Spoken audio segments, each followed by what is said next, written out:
Reporting live from Nürnberg, Germany. First things first, need to get fed because I didn't come all the way. I did flights and I did both in like 2 hours. If you want me to die of starvation, so what I got: blueberry pancakes, white chocolate sauce, coconut flakes, poached egg, bacon. I said, bro, they said they do brunch all day.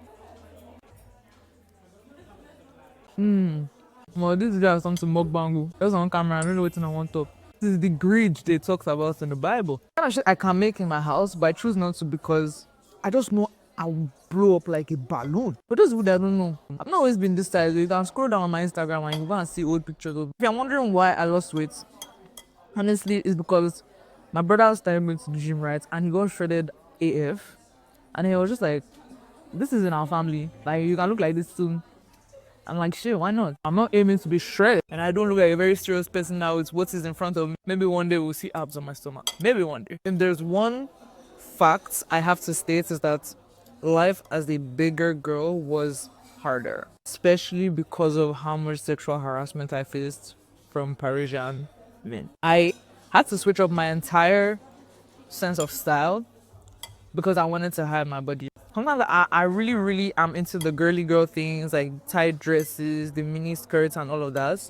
I got followed home multiple times actually. That was something that happened to me like all the way to my gate.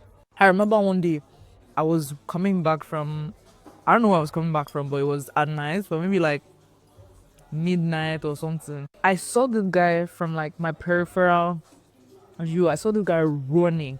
Like he was running so hard I thought maybe there was a fire somewhere, and I actually wished him well in my head. I was like, oh my god, I hope there's no fire where this guy is running to. Only for me to reach my gate and turn around and this nigga is right behind me. Scared shitless. I'm like, what the fuck? Like, what do you want? Like, yeah, I saw you all the way from the metro station. I wanted to know if you could give me your snap. That's why you followed me to my house?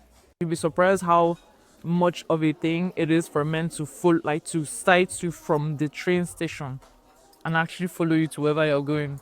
I'm not the only person that have happened to my friends. When people talk about, oh my god, yeah, we're so scared to approach ladies because we don't know, anything can be called sexual harassment or sexual, like there are things that are just clearly public nuisance. There's some things you will do, you will know that you're a cursed human being. You want to talk to someone, it's either you have the opportunity to or you don't. Don't be following people to their houses. What the hell? You guys are probably wondering what I came to do in Germany. Not to know, I'm not going to lie, I just want to chill. Ever since I discovered the flavor of going away from your house for 2-3 nights, I'm like, I want to do this more often. I have a friend that lives here, and I was like, why not? I'm not gonna say no to a good time.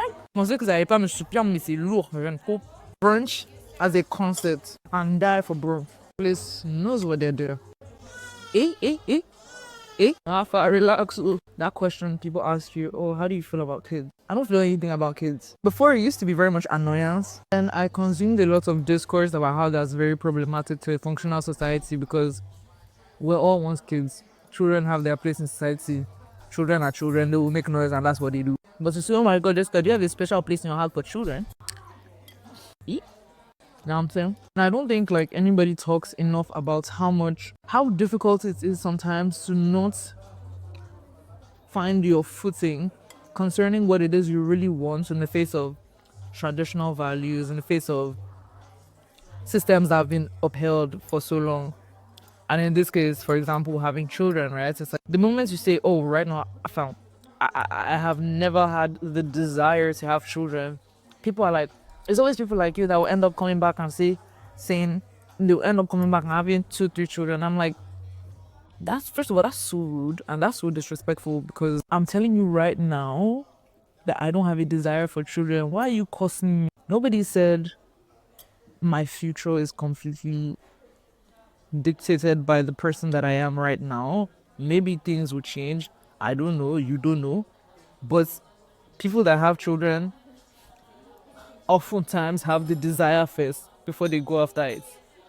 Apart from those ones that it catches by mistake. I mean, I don't make mistakes like that. Sorry, not sorry. And I think it's so unfair that people have the space to want children and people that don't want children don't have that same space. And I imagine myself like this, like with my children, shouting mommy, mommy, mommy every 5 minutes. If you don't get out of my sight,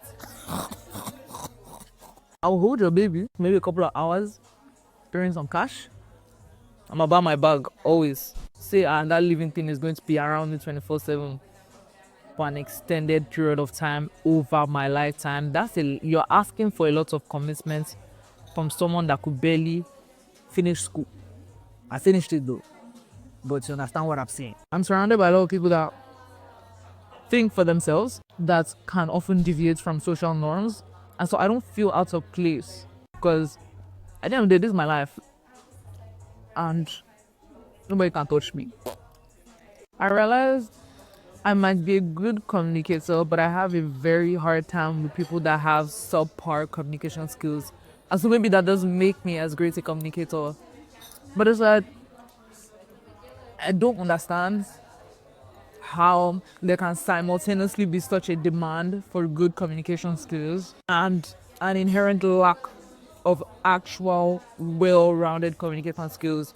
Let me explain myself. When you're a sensitive person, that means you're also sensitive to other people's sensitivity in how you speak and how you act. And sometimes, I will admit, that can border people pleasing, right?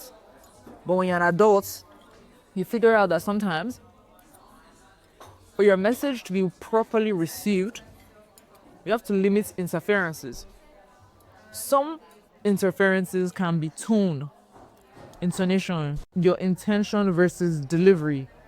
All of those things can severely impact how somebody collects the information you're throwing at them. So if you're not making sure that all the circumstances around the information you're delivering are bound to be properly received, then that's not good communication. As much as you feel like whatever you're saying is not wrong, or whatever you're saying is neutral, if your delivery is wrong, and if you're not taking into account the receiver and their circumstances to a certain extent, because obviously you can't read people's minds and you can't guess all the way how they would react to your information. But it's like, when you have certain information available to you, use it.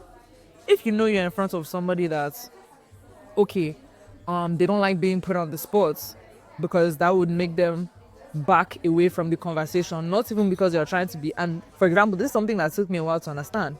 It's not that you're trying to be conflictual, but some people just cannot stand confrontation, even when it's non-violent confrontation.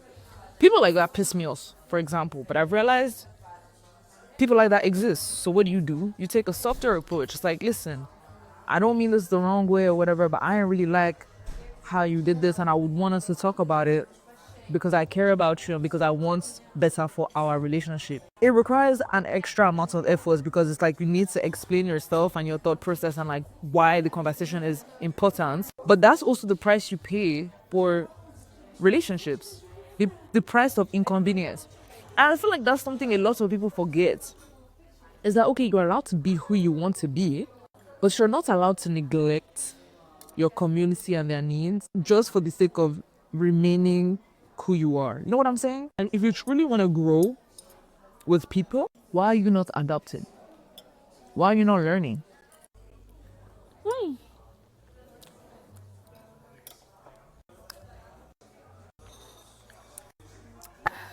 This has been Brunch with Jbabe.